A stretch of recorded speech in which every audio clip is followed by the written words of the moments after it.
ಭಾರೀ ಸ್ಫೋಟಕವನ್ನ ಸೀಸ್ ಮಾಡಲಾಗಿದೆ. ಕೋಲಾರದ ನಂಗಲಿ ಚೆಕ್ ಪೋಸ್ಟ್ ನಲ್ಲಿ ಸ್ಫೋಟಕವನ್ನ ವಶಕ್ಕೆ ಪಡೆಯಲಾಗಿದೆ. 1200 ಜಿಲಿಟನ್ ಕಡ್ಡಿ, 7 ಬಾಕ್ಸ್ ವೈರ್, 6 ಡಿಟೋನೇಟರ್ಗಳನ್ನ ವಶಕ್ಕೆ ಪಡೆಯಲಾಗಿದೆ. ಮುಳಬಾಗಿಲು ತಾಲೂಕಿನಲ್ಲಿರುವ ನಂಗಲಿ ಚೆಕ್ ಪೋಸ್ಟ್ ನಲ್ಲಿ ಸೀಸ್ ಮಾಡಲಾಗಿರುವಂತದ್ದು. ಸ್ವಿಫ್ಟ್ ಕಾರ್ನಲ್ಲಿ ಸ್ಫೋಟಕವನ್ನ ಸಾಗಾಟ ಮಾಡಲಾಗ್ತಾ ಇತ್ತು. ಸ್ವಿಫ್ಟ್ ಕಾರನ್ನ ಚೆಕ್ ಮಾಡಿದಂತಹ ವೇಳೆಯಲ್ಲಿ ಈಗೊಂದು ಆಘಾತಕಾರಿ ಸ್ಫೋಟಕಗಳು ಸೀಸ್ ಆಗಿದೆ.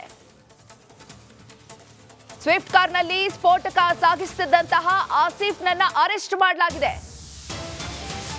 ರಾಮೇಶ್ವರ ಕೆಫೆಯಲ್ಲಿ ಬಾಂಬ್ ಸ್ಫೋಟಗೊಂಡು ಕರೆಕ್ಟ್ ಆಗಿ 1 ತಿಂಗಳಾಗಿದೆ. ಆಗ್ಲೇ ಮತ್ತೊಂದು ಸ್ಫೋಟಕಗಳು ಈಗ ಸೀಸ್ ಆಗಿವೆ ನೋಡಿ. ಚುನಾವಣಾ ನೀತಿ ಸಂಹಿತೆ ಹಿನ್ನೆಲೆ ಚೆಕ್ ಪೋಸ್ಟ್ಗಳಲ್ಲಿ ಬಿಗಿ ಭದ್ರತೆಯನ್ನ ಕೈಗೊಳ್ಳಲಾಗಿದೆ. ಪ್ರತಿಯೊಂದು ವಾಹನಗಳನ್ನ ಕೂಡ ಚೆಕ್ ಮಾಡಿ ಬಿಡ್ತಾ ಇದ್ದಾರೆ. ಕರ್ನಾಟಕ ಆಂಧ್ರ ಗಡಿಯಲ್ಲಿ ಈಗ ಭಾರೀ ಸ್ಫೋಟಕಗಳು ಸೀಸ್ ಆಗಿವೆ. ಕೋಲಾರ ಜಿಲ್ಲೆಯಲ್ಲಿ ಸೀಸ್ ಆಗಿರುವಂತದ್ದು. ಕೋಲಾರ ಜಿಲ್ಲೆಯ ನಂಗಲಿ ಚೆಕ್ ಪೋಸ್ಟ್ ನಲ್ಲಿ ತಪಾಸಣೆಯನ್ನ ನಡೆಸುತ್ತಿದ್ದಂತಹ ವೇಳೆಯಲ್ಲಿ ವಾಹನವನ್ನ ತಪಾಸಣೆ ನಡೆಸಿದ್ದಾರೆ ಸ್ವಿಫ್ಟ್ ಕಾರ್ನಲ್ಲಿ. ಈ ಸ್ವಿಫ್ಟ್ ಕಾರನ್ನ ತಪಾಸಣೆ ನಡೆಸಿದ ಪೊಲೀಸರಿಗೆ ಆಘಾತಕಾರಿ ಅಂಶ ಬಹಿರಂಗವಾಗಿದೆ. ಕೋಲಾರದ ನಂಗಲಿ ಚೆಕ್ ಪೋಸ್ಟ್ ನಲ್ಲಿ ಸ್ಫೋಟಕ ವಸ್ತುಗಳು ವಶಕ್ಕೆ ಪಡೆಯಲಾಗಿದೆ. 1200 ಜಿಲಿಟನ್ಗಳ ಕಡ್ಡಿಗಳಿದೆ, 7 ಬಾಕ್ಸ್ಗಳಲ್ಲಿ ವೈರ್ಗಳಿದೆ, 6 ಡಿಟೋನೇಟರ್ಗಳನ್ನ ವಶಕ್ಕೆ ಪಡೆಯಲಾಗಿದೆ. ಇವೆಲ್ಲವೂ ಕೂಡ ಸ್ಫೋಟಕವನ್ನ ತಯಾರಿಸಲಿಕ್ಕೆ ಬೇಕಾಗಿರುವಂತಹ ಅಂಶಗಳಿವು. ಈ ವಸ್ತುಗಳನ್ನ ಉಪಯೋಗಿಸಿಕೊಂಡು ಸ್ಫೋಟಕವನ್ನ ತಯಾರು ಮಾಡಲಾಗುತ್ತೆ. ಈ ವಸ್ತುಗಳನ್ನ ಈಗ ಸೀಸ್ ಮಾಡಲಾಗಿದೆ. ಮುಳಬಾಗಿಲು ತಾಲೂಕಿನಲ್ಲಿರುವಂತಹ ನಂಗಲಿ ಚೆಕ್ ಪೋಸ್ಟ್ ನಲ್ಲಿ ಸ್ವಿಫ್ಟ್ ಕಾರ್ನಲ್ಲಿ ಈ ಸ್ಫೋಟದ ವಸ್ತುಗಳನ್ನ ಸೀಸ್ ಮಾಡಲಾಗಿದೆ. ಸ್ಫೋಟಕವನ್ನ ಏನು ಸಾಗಾಟ ಮಾಡ್ತಾ ಇದ್ದ ಆಸಿಫ್ ಅನ್ನುವಂತಹ ವ್ಯಕ್ತಿ ಸ್ವಿಫ್ಟ್ ಕಾರ್ನಲ್ಲಿ ಈ ಎಲ್ಲಾ ಸ್ಫೋಟದ ವಸ್ತುಗಳನ್ನ ಸಾಗಾಟ ಮಾಡ್ತಾ ಇದ್ದ. ಚೆಕ್ ಪೋಸ್ಟ್ ನಲ್ಲಿ ತಪಾಸಣೆಯನ್ನ ಮಾಡಿದಂತಹ ವೇಳೆಯಲ್ಲಿ ಈ ಎಲ್ಲಾ ಸರಕುಗಳನ್ನ ಸೀಸ್ ಮಾಡಲಾಗಿದೆ. ಕರ್ನಾಟಕ ಆಂಧ್ರ ಗಡಿ ಭಾಗದಲ್ಲಿ ಈ ವಸ್ತುಗಳು ಸೀಸ್ ಆಗಿದೆ. ಇನ್ನು ಈ ಬಗ್ಗೆ ಹೆಚ್ಚಿನ ಮಾಹಿತಿಯನ್ನು ನೀಡಲಿಕ್ಕೆ ನಮ್ಮ ಕೋಲಾರ ಪ್ರತಿನಿಧಿ ಸುರೇಶ್ ದೂರವಾಣಿ ಸಂಪರ್ಕದಲ್ಲಿ ಜಾಯಿನ್ ಆಗ್ತಾ ಇದ್ದಾರೆ. ಸುರೇಶ್, ಏನಿದು ಆಘಾತಕಾರಿ ಅಂಶಗಳು, ಈಗ ವಸ್ತುಗಳು ಪತ್ತೆಯಾಗಿರುವಂತದ್ದು, ಏನಿದೆ ಹೆಚ್ಚಿನ ಡೀಟೇಲ್ಸ್?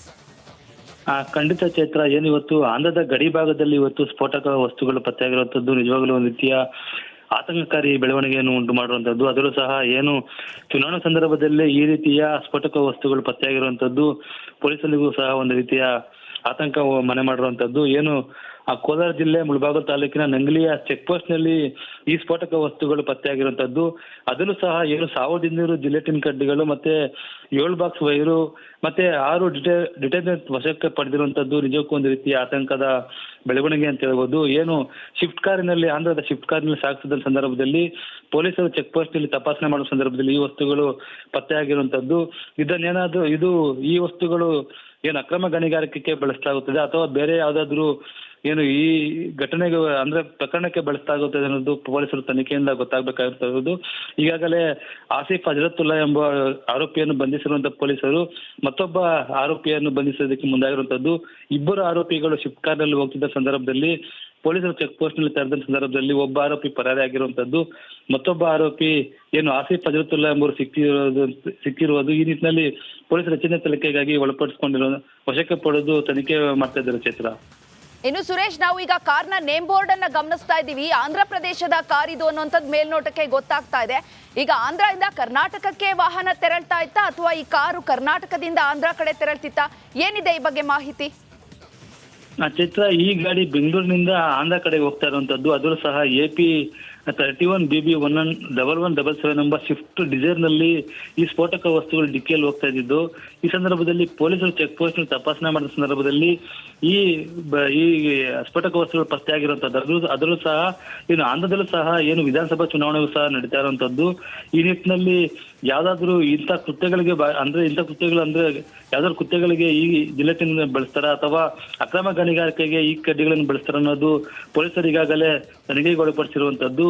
ಅದರಲ್ಲೂ ಸಹ ಚುನಾವಣಾ ಸಂದರ್ಭ ಕರ್ನಾಟಕ ಮತ್ತು ಆಂಧ್ರದ ಏಕಕಾಲದಲ್ಲಿ ಚುನಾವಣೆ ನಡೆಯುವ ಸಂದರ್ಭದಲ್ಲಿ ಈ ರೀತಿಯ ಸ್ಫೋಟಕ ವಸ್ತುಗಳು ಪತ್ತೆಯಾಗಿರುವಂತದ್ದು ನಿಜಕ್ಕೂ ಒಂದು ರೀತಿಯ ಆತಂಕ ಮನೆ ಮಾಡಿರುವಂತದ್ದು. ಈಗಾಗಲೇ ಪೊಲೀಸರು ಹೆಚ್ಚಿನ ಮಾಹಿತಿಗಾಗಿ ಒಬ್ಬ ಆರೋಪಿಯನ್ನು ವಶಕ್ಕೆ ಪಡೆದು ವಿಚಾರಣೆಗೆ ಒಳಪಡಿಸಿರುವಂತದ್ದು. ಮತ್ತೊಬ್ಬ ಆರೋಪಿ ಈಗಾಗಲೇ ಪರಾರಿಯಾಗಿರುವುದರಿಂದ ಪೊಲೀಸರು ಹೆಚ್ಚಿನ ತನಿಖೆಗಾಗಿ ಓಕೆ, ಏನು ಆಂಧ್ರದ ಪೊಲೀಸರಿಗೂ ಸಹ ಈ ಮಾಹಿತಿಯನ್ನು ನೀಡಿರುವಂತದ್ದು ಚೈತ್ರ.